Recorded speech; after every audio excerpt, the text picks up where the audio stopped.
It was a cold November night when I got a call from the local police station. As a dispatcher, I'd gotten used to late-night calls, but this one felt different. You know that feeling in your gut when something's off?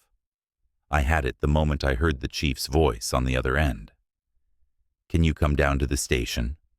We've got a situation," he said, voice hushed and tense. I had no reason to say no, so I grabbed my jacket, shoved my feet into some boots, and headed out. It wasn't unusual for me to pop by, but the tone in his voice lingered in my head like a bad omen. When I arrived, the station was quieter than usual. 2 officers nodded at me as I passed the front desk, but there was a palpable tension in the air. Chief O'Donnell was waiting for me by the briefing room, face pale and drawn. "I'll get straight to it," he said, glancing over his shoulder, as if to make sure no one was listening. "We've been getting calls, strange ones, about a man who doesn't exist." "Doesn't exist?" I asked, raising an eyebrow. He sighed. "Yeah, or at least, he shouldn't." That didn't make sense, but before I could ask any more questions, he waved for me to follow him.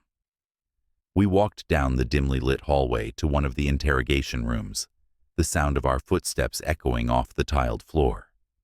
When he opened the door, I froze. Sitting in the chair, handcuffed, was a man. He was tall, lanky, with sunken eyes and pale skin, but what really sent chills down my spine was his expression. It was blank, like he wasn't really there. "This is our guy," O'Donnell whispered. "Problem is, he's got no ID, no fingerprints in the system, and no one's reported him missing." "How'd you find him?" "Calls started coming in a week ago. People said they'd see him wandering the streets at night, just staring into houses. Creepiest thing is, no one ever saw him walk away. He'd just vanish, like smoke." My stomach churned. "So, what did he do?" "That's the thing," O'Donnell continued, lowering his voice. "We followed up on one of the calls. Someone said they saw him standing outside their house for hours. The minute we got there, he was gone.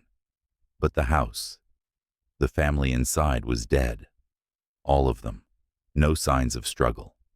They just stopped breathing." I stared at the man in the chair. He hadn't moved since we walked in. His breathing was shallow, almost imperceptible. "We picked him up near the house that night. He didn't resist or say a word, just let us cuff him. We ran his photo through every database we've got. Nothing. It's like he appeared out of thin air." A cold sweat broke out on the back of my neck. This wasn't just some routine case. "Has he said anything?" I asked. O'Donnell shook his head. "Nothing. Not a damn word." I took a deep breath and stepped closer to the man. "Who are you?" I asked, my voice trembling more than I'd like to admit. He didn't respond, didn't even blink. His eyes were dark, hollow, like staring into a void. The longer I looked, the more I felt like something was staring back. Something ancient and malevolent. "Maybe we should just let him go," I muttered, almost to myself. But O'Donnell didn't hear me. He was already heading out the door, muttering something about checking the cameras. I lingered, my eyes fixed on the man. Something in me told me I shouldn't be alone with him, but my legs wouldn't move. Then, without warning, the man smiled. It was a slow, deliberate smile that spread across his face like a crack in the earth. My heart pounded in my chest as he leaned forward, his eyes locking onto mine for the first time. "You'll see," he whispered, his voice barely audible. "You'll all see." I stumbled backward, the air in the room suddenly feeling too thick to breathe. I bolted for the door, nearly tripping over myself in the process. As I reached the hallway, I slammed the door behind me, gasping for breath. O'Donnell was already gone, but I didn't care. I needed to get out, I needed to leave that station and never come back. But as I rushed toward the exit, something stopped me dead in my tracks.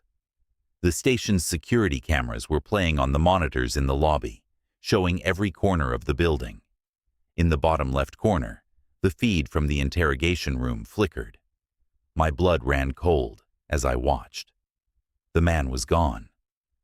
The chair where he had been sitting was empty, the handcuffs lying open on the floor.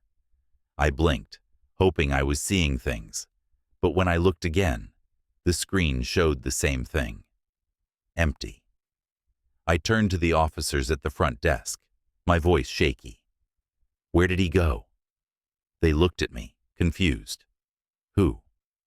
The man we just brought in, the guy in the interrogation room. Their faces paled. There's no one in there. I stared at them, my mind racing. How could that be?